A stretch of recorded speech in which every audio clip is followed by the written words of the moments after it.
Senator Williams. Yeah, thanks, Chair. Just a couple of things, Mr. Merriam and Mr. McCulloch. So there's been a couple of very well publicised serious accidents in the shearing sheds. Don't want to go into detail, one at Glargan Bone and so on. What can the AWI do as far as assisting workplace safety?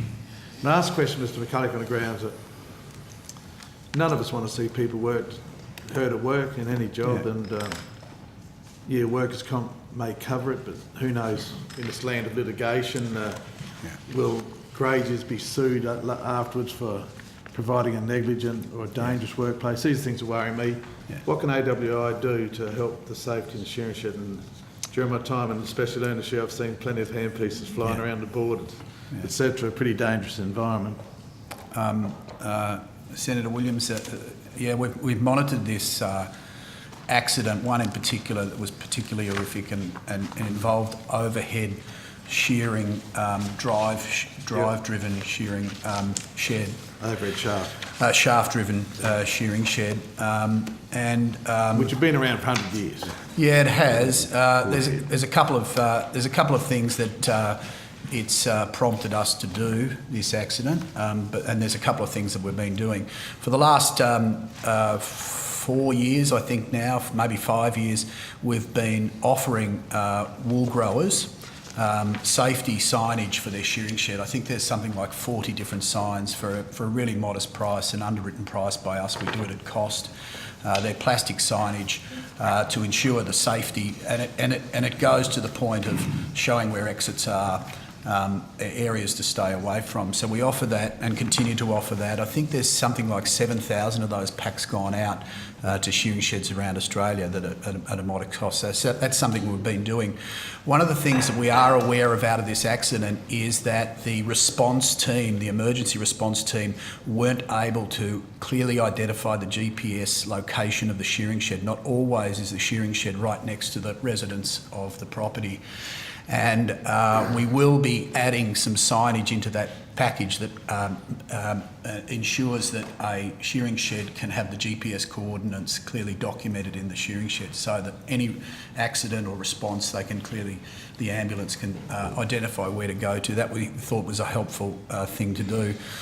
Another thing that we've started on is working with an overhead electrical machinery manufacturer to see whether we can get a mass discount for electrical down tubes and shearing equipment, so that they don't have to use their shaft-driven systems. So we're working with the main shearing machinery manufacturer in that area, and we'll promote that heavily in our publications across all our shareholders, our 55,000 shareholders.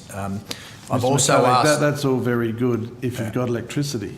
Yeah, quite. Some of the station country, they may have electricity to their homestead, but not. The shearing shed could be 5 k's out the back. No, that's true. They'd have to then buy a huge generator to run 7 or 8 individual overhead electric gear. Yeah.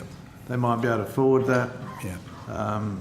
So there's a situation in itself. So yeah, we realise that. That's why I don't think this place here should make it compulsory, because the cost of so many of the people in the outer pastoral country, if I can call it that don't have access to electricity, would be hugely expensive.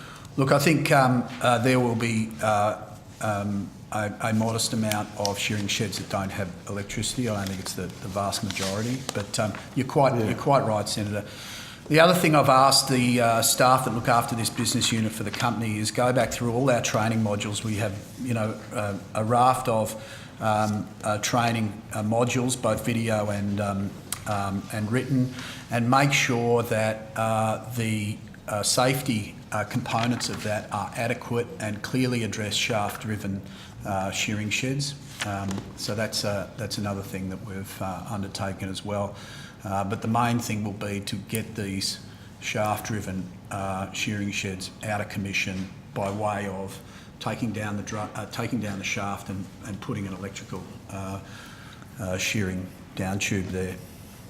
Well, the high wool prices may assist that in time, but no doubt it's not a bad time to do it. One season of wonderful wool prices doesn't pay the debt off either after many, many years of bad. You know what I'm saying? No, that's right.